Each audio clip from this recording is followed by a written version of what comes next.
Hello दोस्तों, नमस्कार। आज मैं आपके सामने एक कहानी शेयर करने जा रही हूँ जो मुझे बहुत अच्छी लगी और मैंने सोचा कि मैं अपनी वीडियो में से शेयर करूँ। तो दोस्तों, मैं आपको कहानी पढ़ा जा रही हूँ जो मैंने लिखी हुई है। ये कहानी है एक बाघ और एक गाय की। एक बाघ और एक गाय की।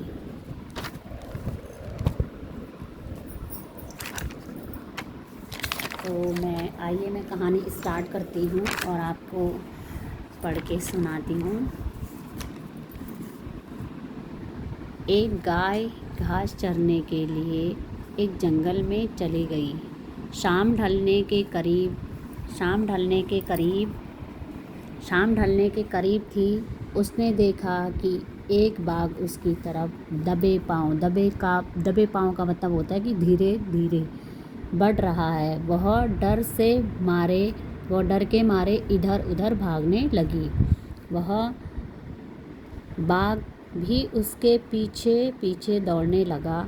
दौड़ते हुए गाय को सामने एक तालाब दिखाई दिया। गाय बहुत घबराई हुई थी और गाय तालाब के अंदर घुस गई। वह बाघ भी उस गाय को देखकर तालाब में घुस गया, क्योंकि वो गाय अपना बचाव करने के लिए तालाब के अंदर घुस गई थी। तब उन्होंने देखा कि वह तालाब बहुत गहरा नहीं था। जब दोनों उसके अंदर घुस गए तो दोनों ने देखा कि वह तालाब बहुत ज़्यादा गहरा नहीं था। उसमें पानी बहुत कम था और वह कीचड़ से भरा हुआ था। वो सिर्फ दिखने में ऐसा लग रहा था कि इस पर बहुत गहरा पानी है, लेकिन वह कीचड़ से भरा हुआ था। नीचे से कीचड़ भरा हुआ था उसमें। उन दोनों के बीच की दूरी काफ़ी कम ही थी। जब दोनों तालाब के अंदर गए तो दोनों के बीच की दूरी थोड़ा कम ही थी, लेकिन अब वह कुछ नहीं कर पा रहे थे। वह गाय उस कीचड़ के अंदर धीरे धीरे धंसने लगी थी। वो गाय क्या है, जब तालाब में घुसी तो वहाँ अंदर कीचड़ था, तो वो नीचे कीचड़ में धीरे धीरे धंसने लगी। वह बाघ भी उसके पास होते हुए भी उसे पकड़ नहीं पाया। वह बाघ भी उसके बहुत करीब था, बट उसको वो पकड़ नहीं पाया, क्योंकि वो वहाँ पे कीचड़ था। तो दोनों कीचड़ में धंसने लगे थे। बाघ भी धीरे धीरे कीचड़ के अंदर धंसने लगा। दोनों बहुत करीब थे। दोनों का गले तक पानी आ गया था, गले तक कीचड़ फंस गया था। दोनों हिल भी नहीं पा रहे थे। दोनों के गले तक कीचड़ आ गया था और दोनों हिल नहीं पा रहे थे। गाय के करीब होने के बावजूद वह बाघ उसे पकड़ नहीं पाया, और गाय इतनी करीब थी कि तब भी बाघ उसे पकड़ नहीं पाया। थोड़ी देर बाद गाय ने उस बाघ से पूछा, क्या तुम्हारा कोई गुरु था मालिक? क्या तुम्हारा गुरु या मालिक था? गाय ने पूछा बाघ से, क्या तुम्हारा गुरु या मालिक कोई है? तो बाघ ने उसने ज़ोर से घुर्राते हुए कहा, मैं तो जंगल का राजा हूँ, मेरा कोई मालिक नहीं है। मैं जंगल का राजा हूँ और मेरा कोई मालिक नहीं है। मैं खुद ही जंगल का मालिक हूँ। गाय ने कहा, लेकिन तुम्हारे उस शक्ति का यहाँ पर क्या प्रयोग होगा? अगर तुम मालिक हो तो तुम यहाँ पर क्या करना चाहोगे? मेरे को खाने के लिए या खुद निकलने के लिए क्या करोगे? उस शक्ति का प्रयोग कैसे करोगे? उस बाघ ने कहा, तुम भी तो फंस गई हो और मरने के करीब हो। उसने कहा, तुम्हारे गले तक भी तो कीचड़ आ गया, तुम भी तो मरने ही वाली हो। तुम्हारा भी तो हालत मेरे ही जैसा है। गाय ने मुस्कुराते हुए कहा, बिल्कुल नहीं। मेरा मालिक जब शाम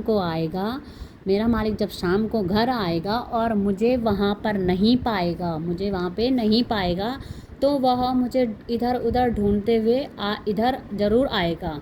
मुझे इस कीचड़ से निकालकर अपने घर ले जाएगा। तुम्हें कौन ले जाएगा? थोड़ी देर में सच में एक आदमी वहाँ पर आया और गाय को कीचड़ से निकालकर अपने घर ले गया। जाते समय गाय और उसका मालिक दोनों एक दूसरे की तरफ कृतज्ञतापूर्वक देख रहे थे एक दूसरे पे कि मुझे गाय मिल गई और मैंने गाय को कीचड़ से निकाल लिया। वे चाहते हुए भी उस बाघ को कीचड़ से नहीं निकाल सकते थे, क्योंकि उनकी जान के लिए वह बहुत खतरा था।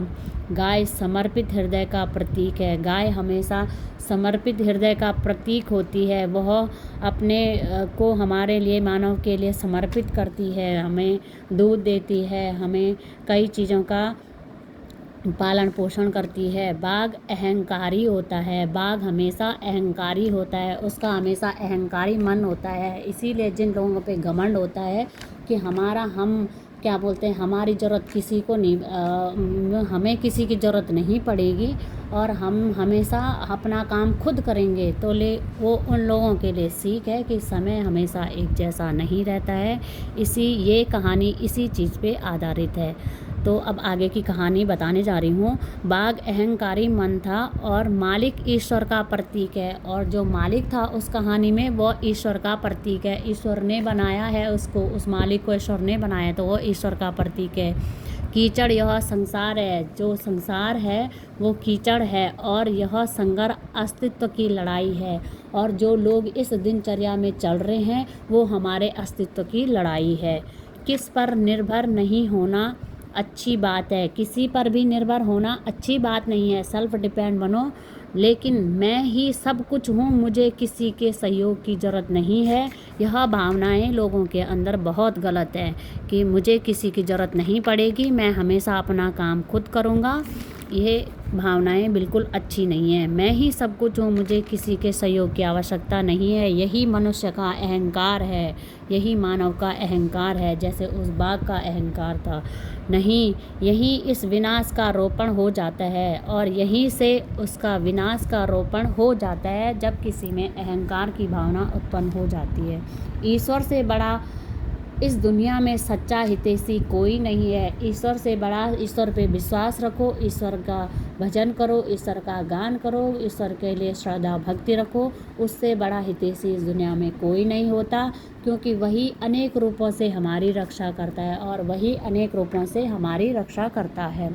ईश्वर से बड़ा कोई हितैषी नहीं होता है, क्योंकि जो हमारे रिश्तेदारी होती है या जो हम लोग होते हैं, आस मानव होता है, तो वो क्या है, अपने अच्छे कर्म कर सकता है, जितना उससे हो सके वो अपने अच्छी चीज़ों को हो सकता है। लोगों की भावनाएं अच्छी हों, दोषों के प्रति अच्छा सोचें, किसी के प्रति बुरा ना बोले, किसी की बुराइयां ना करे, किसी को देख के जले नहीं। यही हमारे कर्म हैं, और इन्हीं से हमको सीख मिलती है कि हम किस तरीके के लोग हैं। मैं ही सब कुछ हूँ, और मैं ही सब कुछ हूँ, मुझे किसी के सहयोग की ज़रूरत नहीं है, यही हमारा अहंकार है। तो आपको अगर मेरी कहानी अच्छी लगी हो तो आप इसे ज़रूर पढ़िएगा, शेयर करिएगा, लाइक करिएगा। थैंक यू, धन्यवाद।